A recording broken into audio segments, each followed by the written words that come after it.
की खबर की प्रतीक्षा में रहते हैं ना, उनको पानी की जरूरत है, तो पानी को जानने वाले जो लोग हैं उनके भी जरूरतें हैं, उनके भी ज्ञान की जरूरत है, उन सूचनाओं की जरूरत है जिन सूचनाओं के आधार पर ये पता चलता हो कि पानी अच्छा आने वाला है या कम अच्छा आने वाला है। वो बकरी की कहानी इन्होंने सुनाई, कोल्हापुर के साथी ने, शिमला हाउस था, तो किसान ने समझा दिया कि बारिश अच्छी होगी, तो और वो समझ में आ गया और हो भी गई। वो सिर्फ बकरी के व्यवहार को देखकर वो किसान जानता है कि बारिश अच्छी होने वाली है। चींटी के व्यवहार को देखकर कोई जानता है कि बारिश अच्छी होने वाली है। तो ये जो लोक व्यवहार है, लोगों की जो समझ है, लोगों की जो मान्यताएं हैं, लोगों की जो परंपराएं हैं, उनसे जुड़ी हुई खबरें तो किसी भी अखबार में नहीं होती हैं। होती हैं तो बहुत कम होती हैं, सालों में कभी एक आध बार देखने को मिलती हैं, उन पे कोई चर्चा नहीं होती है, कोई संपादकीय टिप्पणी नहीं होती है। ये सब तो होता है। और ये अब जब से हम लोगों की समझ बनी है तो ये दिख ही रहा है हम लोगों को कि अखबार भी जो निकल रहा है वो उन्हीं लोगों के लिए निकल रहा है जो देश विनाश के काम में लगे हैं या सत्यानाश के काम में लगे। तो हम जो अपना अखबार बनाएंगे, चलाएंगे, ये तो हम लोगों ने तय कर लिया है कि वो करना है हमको। और ये इसलिए करना है कि जो अभी उन्होंने थोड़ी देर पहले बताया कि जैसे जैसे आंदोलन का प्रभाव बढ़ेगा तो आपकी अभी जो खबरें आ रही हैं वो भी बंद हो जाएंगी। ये बिल्कुल सही है, क्योंकि बहुत संपादक मुझे सीधे से ये कहते हैं कि हम आपकी खबर छापें या अपना 10 लाख रुपए का विज्ञापन देखें, क्योंकि वो विज्ञापन देने वाले ने कहा है कि राजीव दीक्षित की खबर आएगी तो आपका विज्ञापन बंद। तो हमें तो तय करना पड़ता है, तो विज्ञापन ही देखना है हमें, तो आपकी खबर तो हमारे लिए उतनी महत्व की नहीं। कल को ये 10 लाख 1 करोड़ रुपए होगा कि राजीव दीक्षित की खबर छपेगी तो 1 करोड़ गया। तो ये अखबारों के साथ होगा, तो वो तो आपके साथ नहीं आएंगे। ये आप जान लीजिए कि जो स्थापित समाचार तंत्र है, माने ये अखबारों का तंत्र है, ये हमारे साथ नहीं आने वाला है, ये जाने वाला है अपने मालिकों के साथ। लेकिन इस तंत्र में कुछ ऐसे लोग हैं वो अपने साथ आ सकते हैं, जो जिनकी संवेदनाएं हैं, सामान्य लोगों से जुड़े हुए हैं, जमीन के लोग हैं, जिनके सरोकार ऐसे हैं।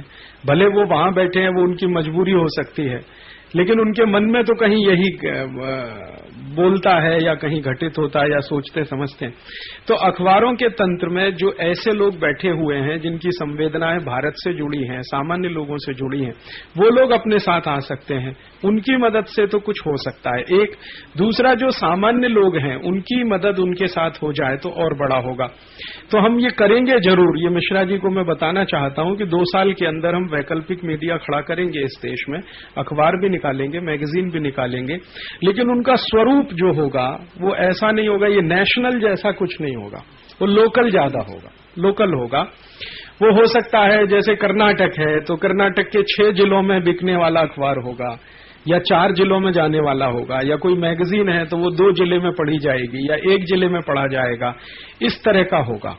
और उसमें सरोकार जो होंगे वो साधारण आदमी के होंगे। उसमें खबरों की जो प्रमुखता होगी वो ऐसी खबरें उसमें 4 कॉलम की होंगी कि मालवा के किसानों ने कौओं के घोंसलों को देखकर पानी का पता लगा लिया। ये हमारे लिए 6 कॉलम की न्यूज हो सकती है। हो सकता है हमारे अखबार में इस पे एडिटोरियल लिखा जाएगा, और वो एडिटोरियल सप्लीमेंट्री जैसा होगा कि ये कौए का स्वभाव कैसा होता है जो पानी को पता कर लेता है, उस पे कोई रिसर्च भी होगी। और ये किसानों का स्वभाव कैसा है जो कौए के घोंसले से पता कर लेते हैं, उनका देखने का नजरिया क्या है, उनकी दृष्टि क्या है। अभी ये तीर्थहल्ली से वो बता रहे थे अपने कृष्णमूर्ति भाई कि वो एक खास तरह का कीड़ा होता है, उसमें पंख निकलते हैं, वो जब उड़ना ज्यादा शुरू कर देता है तो पता चल जाता है कि बस पानी कैसा होने वाला है। उसके लिए उनको मौसम विज्ञान की भविष्यवाणी पे निर्भर रहने की जरूरत नहीं होती, जो अक्सर गलत हो जाती है। तो हम जो अखबार निकालेंगे, हम जो पत्रिकाएं निकालेंगे, हम जो समाचार पत्र निकालेंगे, वो कुछ इस तरह के होंगे जिसमें साधारण आदमी, आम आदमी, किसान है, कारीगर है, उसकी कहानियां, उसके किस्से, उसके बारे, उसकी जो दृष्टि है दुनिया को देखने की, दुनिया को समझने की, वो उसमें ज्यादा रहेगा और वही लड़ाई लड़ सकेगा।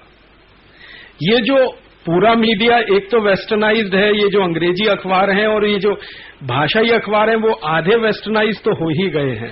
ऐसा नहीं है कि वो कम वेस्टर्नाइज हुए हैं, क्योंकि उनमें भी अंग्रेजी की नकल करने की प्रवृत्ति ज्यादा है। हर एक अखबार का एक अंग्रेजी एडिशन निकल रहा, उसका ट्रांसलेशन। अब इंडिया टुडे है, वो क्या कहेंगे आप उसको, कोई हिंदी में निकल रहा है तो स्वदेशी थोड़ी है, या आउटलुक है, वो एक कॉपी हिंदी में निकाल देते एक अंग्रेजी में, तो उसका कोई स्वदेशीकरण थोड़ी हो गया है। स्वदेशीकरण का मतलब ये होगा कि वो साधारण आदमी की खबरों पर आउटलुक में एक कॉलम आ जाता है साधारण आदमी के बारे में, बाकी पेज तो वैसे ही हैं सब रंगे हुए, जबकि साधारण आदमी के पास बहुत कुछ है देने के लिए, बताने के लिए, सुनाने के लिए। तो ऐसा एक अखबार या पत्रिकाएं या बहुत सारे अखबार जो 2-3 जिले में, 4 जिले में, 5 जिले में केंद्रित होंगे या 1-2 जिले में भी हो सकते हैं, वैसे हमें निकालने हैं, वो तो तय है। उसी के प्रयास में हम लोग लगे हैं। अभी थोड़ा थोड़ा छोटा छोटा कोशिश है, फिर बड़ा होगा। कर्नाटक में हम लोगों ने कोशिश की है, एक मैगजीन शुरू किया है, थोड़े दिन में उसको और बेहतर बना देंगे, थोड़ा और बेहतर हो जाएगा। इसी तरह से मराठी में, इसी तरह से हिंदी में, इसी तरह से तमिल में करेंगे। तमिल के ये कार्यकर्ताओं ने शुरू किया है, चेन्नई से निकालना शुरू किया है, अभी वो और थोड़ा बेहतर हो जाएगा कुछ दिन में। इसी तरह का हम करने वाले हैं। ये तो हम लोगों का संकल्प है, क्योंकि लड़ाई लड़नी है बड़ी, तो ये अखबार साथ नहीं आएंगे, लेकिन आपको अपनी जानकारी लोगों तक पहुंचानी है, तो वो स्वरूप अखबारों का लाना पड़ेगा। उनको थोड़ा लोकल बनाना है, और लोकल बना के, और जो लोकल ट्रेडिशंस हैं हमारे, उनको थोड़ा महत्व देना है, जो लोकल इंफॉर्मेशन है उनको थोड़ा महत्व देना है, और जो उनकी मान्यताएं हैं, ज्ञान भरी बातें हैं, उनको थोड़ा सा सामने लाके, ये जो हमारा अंग्रेजी वाला क्लास है इसके सामने उसको खड़ा करना है। क्योंकि कभी लड़ाई तो ये बड़ी होने ही वाली है। ये अंग्रेजियत वाला क्लास आपके खिलाफ पूरी ताकत से खड़ा होने वाला है।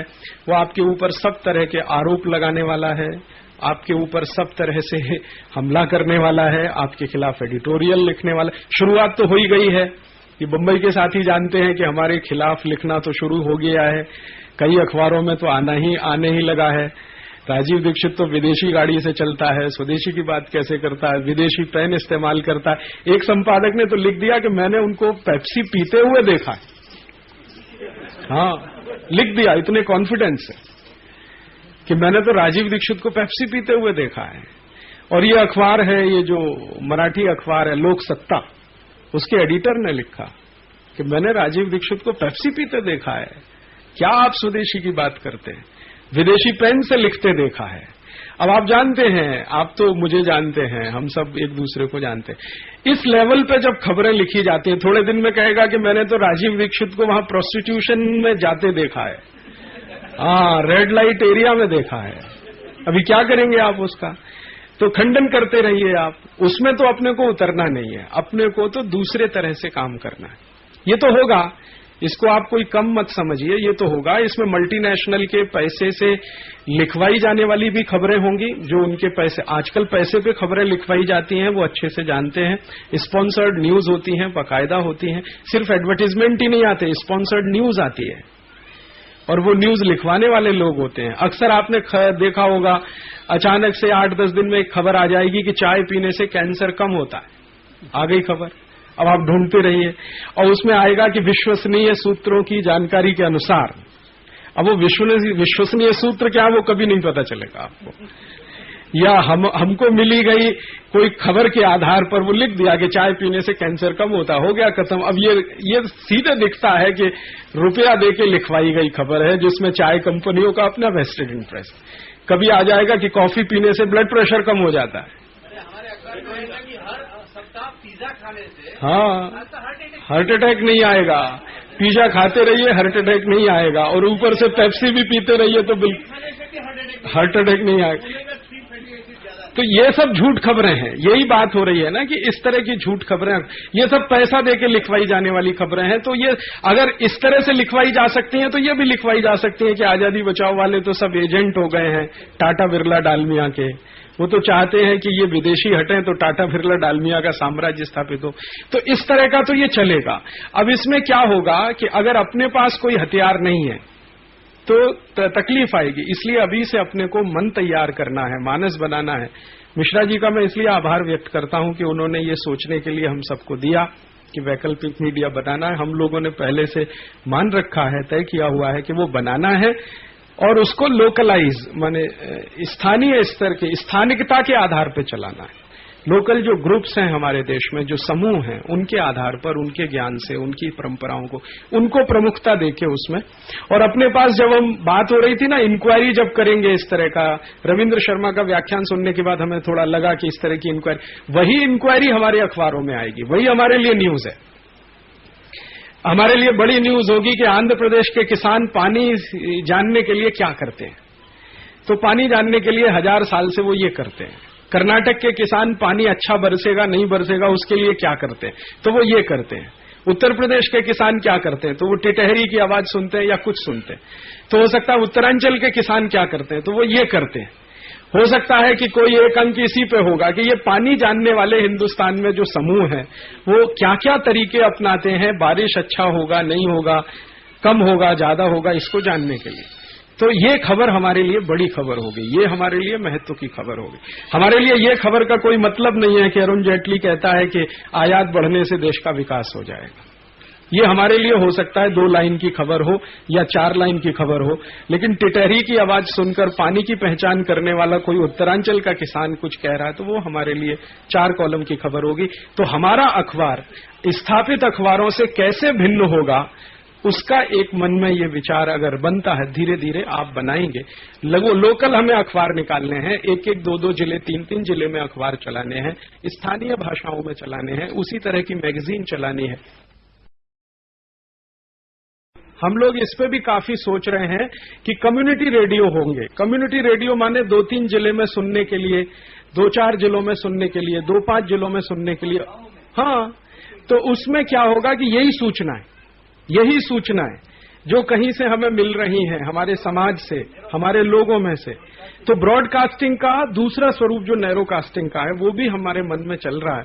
हो सकता है कि साल भर के अंदर 1-2 ऐसे रेडियो स्टेशन हम चलाएं।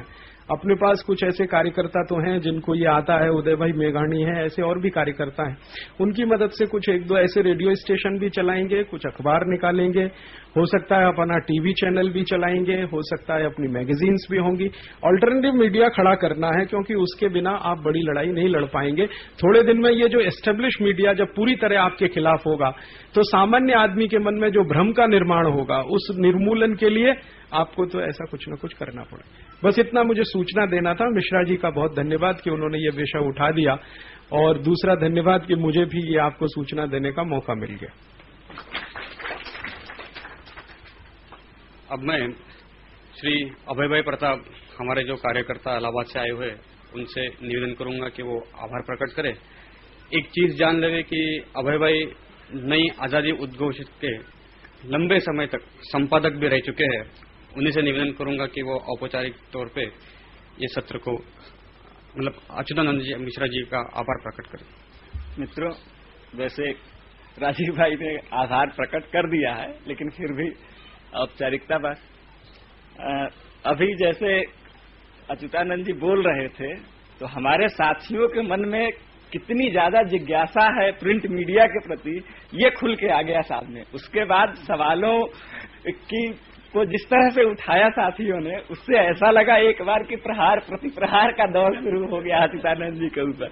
लेकिन मैं बता दूं कि अच्युतानंद जी बहुत सुलझे हुए व्यक्ति हैं और देश के अच्छे संपादकों में से एक हैं। और संपादकों की जो स्थिति होती है, प्रतिदिन इसी तरह का द्वंद्व और इसी तरह का प्रहार प्रतिप्रहार झेलने वाली स्थिति होती है, और उसमें अच्युतानंद जी बड़े ही माहिर व्यक्ति हैं। तो उससे अच्युतानंद जी के न तो सेहत पे कोई असर पड़ता है और न उनके मन में कोई आग्रह दुराग्रह आता है।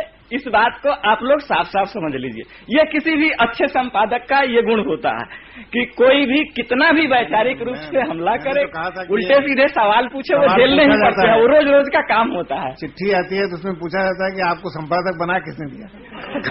वही नहीं, यहाँ तक कि ये भी कहा जाता है कि आप चोरी करते हैं क्या वहाँ बैठ करके, या संपादकी करते हैं। बड़े उल्टे सीधे कमेंट लोग लिख के भी भेजते हैं, वो सब झेलना पड़ता है। तो इसलिए ये सवालों से ज्यादा कोई संपादक घबराता नहीं, और वो भी यहाँ पर बैठ करके वो तो यही सुनने और इसी पे अपना कुछ परामर्श था अच्युतानंद जी का जो देने आए थे। और पिछले मुझे याद है मेरी भेंट सबसे पहले 1995 के जनवरी में हुई थी दिल्ली में अच्युतानंद जी से, पहली मुलाकात थी मेरी।